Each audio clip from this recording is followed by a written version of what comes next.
탐색과 또 시범 사업을 넘어서서 실제 행정 그리고 시민들의 삶을 변화시키는데 가장 중요한 게 뭐가 있을까요? 다양한 것들이 있겠지만 아무래도 체계적인 혁신 프로세스, 데이터 기반 그리고 또 시민의 신뢰가 아닐까 싶습니다. AI와 서울을 잇다 서울 AI 재단의 혁신 전략을 주제로 서울시 AI 재단의 조성환 본부장님께서 다음 발표를 진행해 주시겠습니다. 여러분 본부장님을 큰 박수로 환영해 주시기 바랍니다.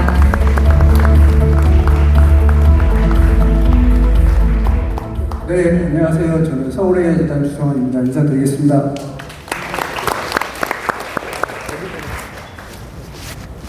예, 제가 오늘 말씀드릴 주제는 AI와 서울을 잇다. 서울 AI 재단 혁신 전략에 대해서 설명을 드릴 건데요. 방금 전에 우리 서울시에서 서울시 전반에 걸친 어떤 행정 혁신과 시민 확산과 관련된 부분에 대해서 전반적으로 소개를 받으셨습니다.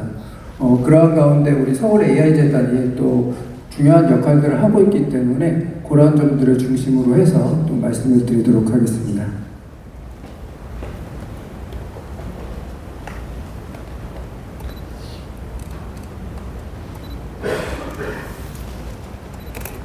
예, 이게 안 넘어가는데. 네. 예. 불과 얼마 전까지만 해도 우리가 지금 AI 공공 부분에 AI를 한다고 하면 상당히 좀 어려운 부분이 있었습니다. 이거 왜 해야 되는 거냐부터 시작을 해서 일선에 계신 우리 공무원분들께 설득하는 과정서부터 굉장히 어려웠던 기억들이 납니다. 근데 지금은 보시는 장표에서 보시는 것과 같이 전 세계 주요 도시들의 91%가 AI 도입을 하고 있다라는 조사 결과가 있습니다. 이처럼 이미 AI는 우리 행정의 많은 부분에 접목이 되어 있고요. 비단 이제 글로벌 부분뿐만 아니라 다들 아시겠지만 국내에서도 여러 지자체 그리고 도시들에서 AI를 도입하기 위한 여러 활동들을 하고 계십니다.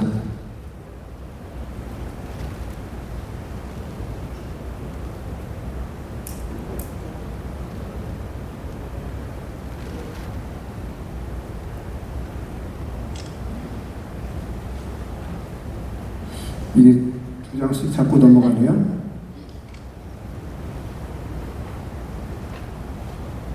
네.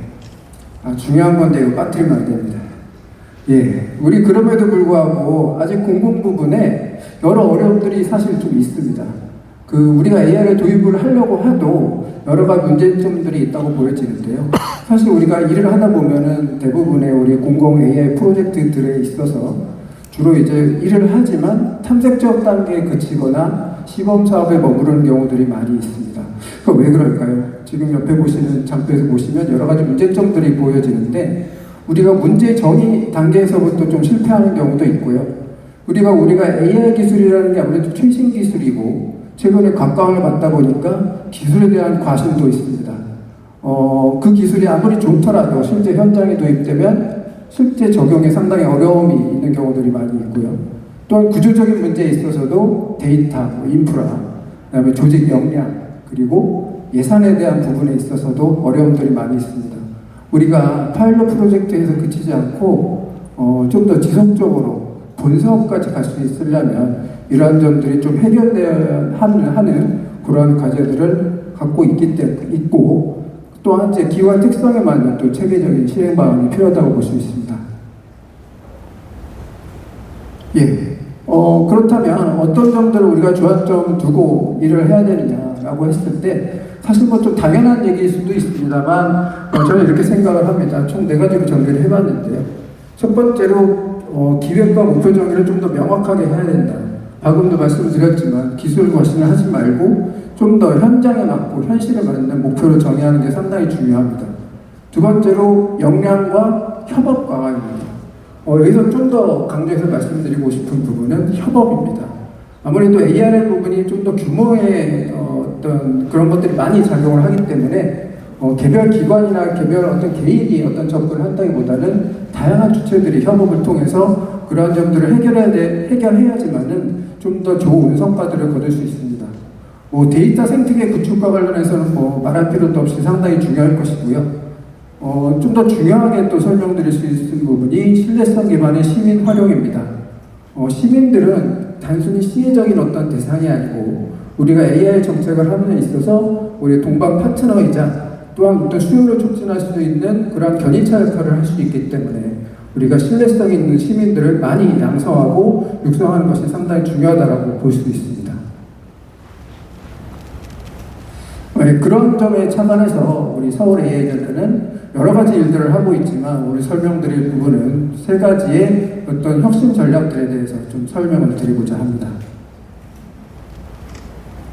네. 첫 번째, AI 행정 혁신입니다. 방금 전에 우리 서울시에서 다양한 행정 혁신의 사례들을 소개해 드렸습니다. 근데 그런 행정 혁신의 사례들이 그냥 뚝딱해서 나오는 것은 아닙니다. 우리가 여러 가지 사전 작업들을 통해서 그런 것들이 성공할 수 있도록 도움을 드리고 있는데요. 지금 보시는 우리 서울 AI재단의 AX 지원 로드맵을 통해서 서울시의 각 부서들 그리고 산하기관들, 자치구들까지 기획 단계에서부터 도입 단계까지 다양한 지원을 받고 계십니다. 총 5단계로 이루어지는데요. 첫 번째는 진단입니다. 말씀드린 대로 우리가 기술을 과신하지 않고 그다음에 현장을 좀 더 정확하게 이해하는 단계에서 진단을 첫 번째로 실시를 하고 다음에 설계를 합니다. 설계는 우리가 다양한 사례들을 기반으로 해서 적용 방향을 도출하고 서비스 설계 방안 수립을 합니다. 세 번째 검증입니다. 다들 아시겠지만 AI는 실증 단계가 대단히 중요합니다. 아무래도 현재는 불확실한 측면 또 비정확한 측면들이 좀 있기 때문에 실증 단계를 통해서 그러한 가능성을 좀 높이는 단계에 상당히 중요하게 생각을 하고 있고요. 네 번째로 시범 운영입니다. 실제로 우리가 요거를 실증에서 그치지 않고 시범 운영을 통해서 그 완성도를 높이는 작업을 하고 다섯 번째로 내재화입니다. 내재화는 우리 서울 AI재단에서 개발하거나 컨설팅한 결과물들을 실제로 해당 기관에 이관하는 작업인데요. 그 이관하는 작업에 있어서 해당 기관들이 인프라적인 측면, 데이터적인 측면, 조직적인 측면에서 잘 운영할 수 있도록 도움을 드리고 있습니다. 방금 말씀드렸던 것들에 대한 성과, 지금까지 현재 진행되고 있는 어떤 숫자들을 잠깐 보여드릴 텐데요. 저희가 총 3가지의 어떤 프로세스들을 진행하고 있습니다. 전문 컨설팅은 실제로 AI 도입 전 과정을 심층적으로 컨설팅하는 역할들을 하고 있는데 이것들을 통해서 실제로 각 기관, 각 부서들에서 예산을 반영하거나 사업을 실제 추진하는 데 있어서 역할을 하고 있고 두 번째로 상식 컨설팅입니다. 아무래도 각 부서에서는 AI 전문성에 대한 어떤 이해도가 좀 떨어지기 때문에 각 프로세스에서 어려운 점이 있다면 혹은 도입 가능성, 애시당초 요 기술들이, 요 서비스가 도입 가능한지에 대한 검토 부분을 원포인트로 항상 해드리고 있고요. 마지막으로 서비스 개발도 실제로 해서 각 공공기관들이 실제 공공행정 서비스들을 도입을 할 수 있도록 도움도 드리고 있습니다. 이러한 것들은 저희가 서울 AI 브릿지라는 플랫폼을 통해서 하나의 브랜드로 일괄적으로 지원하고 있는 상황입니다. 몇몇 사례들을 조금 설명을 드리겠습니다. 첫 번째, 세이프 코워크는 우리 내부 공공기관의 내부 행정에서 쓸 수 있는 일종의 에이전트 시스템이라고 볼 수 있습니다. 사실 민간에서도 다양한 에이전트 시스템을 개발하고 있기 때문에 굳이 이거를 공고에서 또 개발할 필요가 있느냐라고는 하지만 실제로 공공행정에서의 또 특수성이 있기 때문에 저희가 표준 모델을 개발을 해서 다양한 공공기관들이 같이 활용할 수 있도록 지금 개발을 하고 있는 상황입니다. 두 번째, AI옵스는 방금 말씀드렸던 컨설팅을 보완하는 시스템이라고 볼 수 있는데요. 실제로 우리가 어떤 서비스를 개발하고 싶을 때 이 서비스들이 실제로 도입 가능한지 혹은 실제 테스트를 했을 때 성능이 얼마만큼 나올 수 있을지에 대해서 시스템적으로 저희가 개발을 했고 이 시스템에다가 그러한 요구사항들을 넣으면 실제로 테스트까지 이루어지는 그러한 서비스가 되겠습니다. 마지막으로 저희가 다양한 어떤 그 서비스 컨설팅과 시스템 개발을 하고 있는데요. 그 중에 하나입니다. 일상감사 지원 시스템입니다. 다들 잘 아시겠지만 공공기관에서는 일상감사가 대단히 루틴한 업무 중에 하나일 건데요. 그것들을 자동화할 수 있는 일상감사 시스템도 마련하고 있습니다. 지금 설명드린 부분들은 저희가 하고 있는 여러 가지 일들 중에 일부를 소개를 해드린 거고, 다양한 행정 분야에 있는 시스템들과 서비스들을 개발할 수 있도록 컨설팅과 개발 업무를 지원하고 있습니다.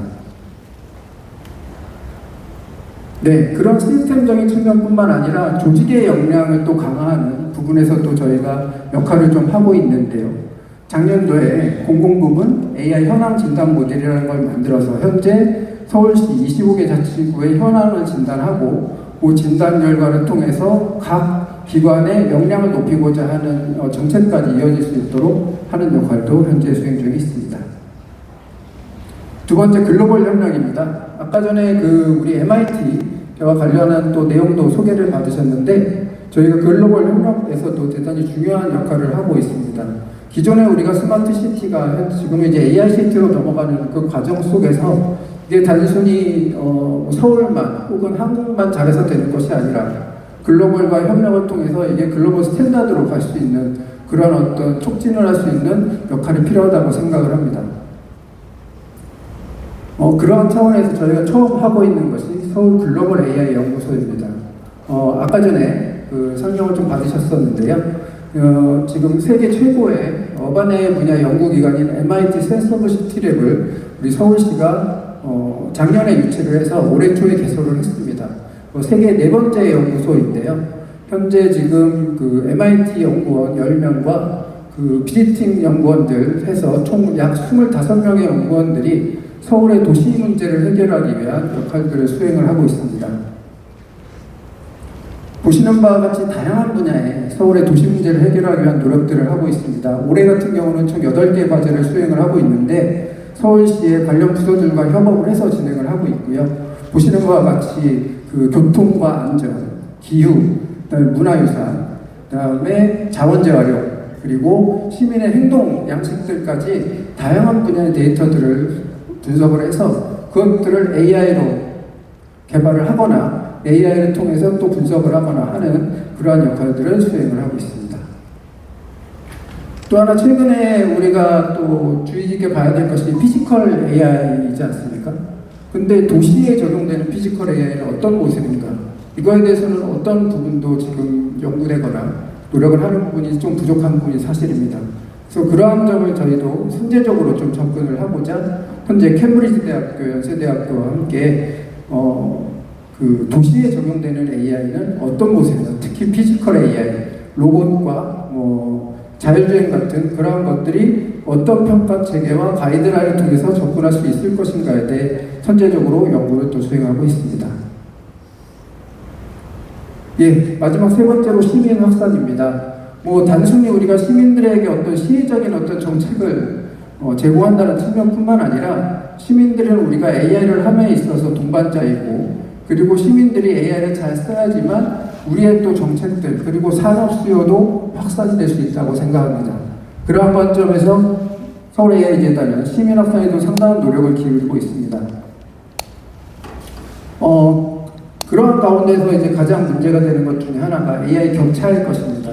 아무래도 취약계층뿐만 아니라 최근에는 AI 기술이 상당히 좀 급속하게 발전함에 따라서 일반인들도 AI 기술이나 AI 서비스를 잘 사용하는 것이 상당히 어려운 것이 사실입니다. 그래서 그러한 것들을 어떻게 해서든 해결을 하거나 혹은 좀 완화하고자 하는 노력들을 좀 하고 있는데요. 단순히 이게 무슨 역량을 향상하거나 이런 차원뿐만 아니라 AI 기술이라는 것 자체가 그러한 격차를 해소할 수 있는 어떤 착한 기술로서 활용될 수 있지 않을까, 그러한 관점도 우리 사업에 포함을 하고 있습니다. 예, 그런 관점에서 처음 설명드릴 게 시민 AI 에이전트입니다. 아무래도 우리 어르신들이나 장애인들은 모바일 상황에서 상당히 어려움을 겪고 계시죠. 그러한 점들을 저희가 좀 도움을 드리기 위해서 음성 기반의 AI 에이전트를 카이스트와 함께 개발을 하고 서비스를 준비하고 있습니다. 서울시가 운영하고 있는 공공앱, 예를 들어서 손목닥터 9988이라든지 다양한 공공 앱들을 음성 하나만으로 사용할 수 있도록 하는 별도의 에이전트를 개발함으로써 이 AI 기술이 격차로 작용하는 것이 아니라 격차를 해소하는 수단으로서 사용될 수 있도록 하는 노력들을 추진하고 있습니다. 교육은 강조해도 지나치지 않을 겁니다. 우리 서울 AI재단도 서울 시민들의 AI 역량 향상을 위한 교육들을 다양하게 펼쳐나가고 있고요. 교육뿐만 아니라 체험을 통해서 시민들이 AI를 친숙하게 여겨질 수 있도록 노력하고 있습니다. 보시는 바와 같이 다양한 사업에 연간 22만 명 이상의 시민들에게 교육 서비스와 체험 서비스를 제공하고 있습니다.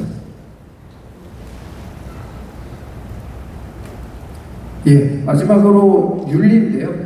이 윤리라는 부분 사실 어떻게 보면 약간 좀 막연하고 그냥 연구에 그칠 것 같고 이런 느낌들이 좀 있긴 합니다. 다만 서울시와 같은 또 여기 계시는 분들이 많이 다른 지자체에서도 많이들 오셨을 텐데요. 지자체에서 수행하는 여러 가지 정책들이나 사업들은 시민들의 접점에 있기 때문에 실제로 우리가 하는 여러 가지 연구들이나 이런 것들이 시민들과 함께 호흡하고 맞닿아 있어만 될 것입니다. 윤리 부분은 상당히 중요하기 때문에 저희가 다양한 연구들을 또 수행을 해왔었고 올해 초에는 서울시와 함께 인공지능 활용 윤리 지침도 만들어서 배포하고 있습니다. 또한 올해 같은 경우는 AI 윤리 인덱스를 개발을 해서 서울시에서 서비스하고 있는 다양한 서비스들은 AI 윤리적인 차원에서 꼭 지켜나가야 되는 준수사항들을 지킬 수 있도록 하는 역할도 하고 있습니다. 이러한 연구활동뿐만 아니라 이러한 어떤 AI 윤리에 대한 인식이 시민들에게 맞닿을 수 있도록 다양한 행사에 다양한 이벤트들을 통해서 인식 확산에도 노력을 하고 있고요. 또 작년도에는 유네스코 서울시 교육청과 함께 대시민 캠페인도 준비하는 등 AI 윤리, 신뢰성이 있는 AI가 전 시민 세계에 확산될 수 있도록 노력하고 있습니다. 지금까지 우리 서울 AI재단의 3가지 전략에 대해서 간단하게 좀 말씀을 드렸고요. 마지막으로 드리고 싶은 말씀은 이게 단지 서울시나 혹은 서울 AI재단 혼자 할 수 있는 역할들이 아니고 아까 전에 어떤 일본에서도 말씀을 하셨고 다양한 사례에서 말씀하셨지만 협력이 대단히 중요하다고 생각을 합니다. 우리 행정혁신 포럼을 마련한 이유도 각 지자체들이 협력을 해서 좀 더 좋은 AI 정책들을 하자라는 취지가 있기 때문에 그러한 차원에서 다양한 협력들을 기대하면서 저희 발표를 마치도록 하겠습니다. 감사합니다. 네, 고맙습니다.